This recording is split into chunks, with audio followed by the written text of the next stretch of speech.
اردو بال بھارتی 8ویں جماعت غزل نمبر 4، اس کے آج ہم لوگ سوال و جواب دیکھنے والے ہیں۔ چلیے شروع کرتے ہیں۔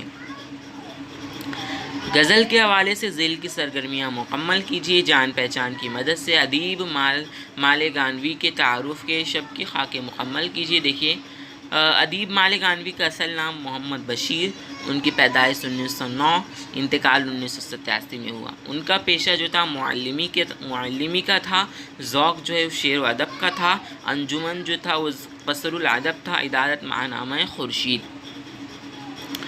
ادیب مال گانوی کی خطابات تھیں شاعر حیات، فخر مہاراشٹر، ادیب الملک۔ کتابیں کیا تھیں ان کی؟ چراغ، راہ گزر، تبسم، شوخیاں، نیرنگ اور قطعات ادیب۔ درج ذیل سوالوں کے جواب لکھیے۔ پہلا، شاعر نے نئی راہ زندگی نکالنے کی کیا وجہ بیان کی؟ جواب، شاعر نے نئی راہ زندگی نکالنے کی یہ وجہ بیان کی ہے کہ انہیں کسی کی پیروی کرنا پسند نہیں تھا۔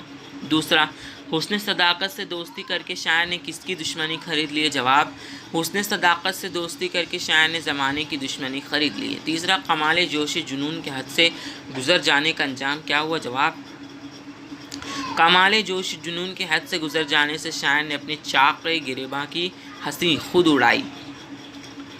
چوتھا، سب سے زیادہ برائی کرنے والوں کے ساتھ شاعر نے کیا سلوک کیا؟ جواب، سب سے زیادہ برائی کرنے والوں کے ساتھ شاعر نے یہ سلوک کیا کہ انہیں بھی اپنی دعاؤں میں یاد رکھا۔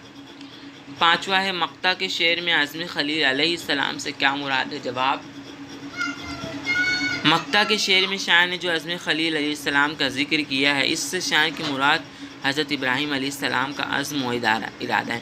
حضرت ابراہیم علیہ السلام حق کی تلاش میں تھے، وہ جب بھی ناکام ہوتے تو پھر ایک نئے عزم سے آگے بڑھتے، آخرکار وہ حق کی تلاش میں کامیاب ہو گئے۔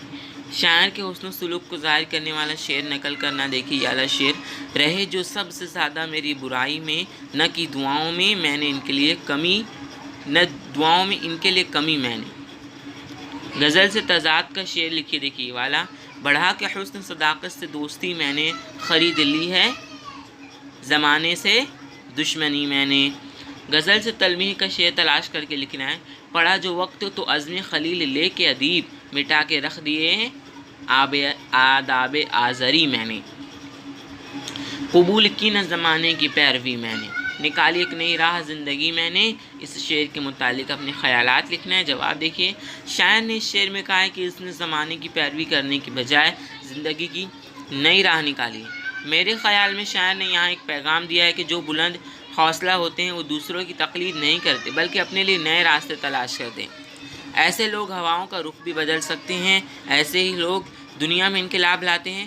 میرے خیال میں یہ شعر بہت عمدہ ہے۔ رہے جو سب سے زیادہ میری برائی میں، نہ کی دعاؤں میں ان کے لیے کمی میں نے۔ جواب، شاعر نے اس شعر میں اپنے حسن سلوک کا ذکر کیا ہے۔ شاعر کہتا ہے کہ جو لوگ میری برائی میں کرتے رہے، میں ان کے حق میں دعائیں کرتا رہا، ان کے لیے میں نے دعاؤں میں کبھی کمی نہیں کی۔ تو یہ تھے غزل نمبر 4 کے سوال و جواب۔ انشاءاللہ آنے والے ویڈیو میں ہم لوگ غزل نمبر 5 کے سوال و جواب دیکھیں گے، پھر اس کے آگے آنے والے ویڈیو میں ہم لوگ رباعیات دیکھیں گے۔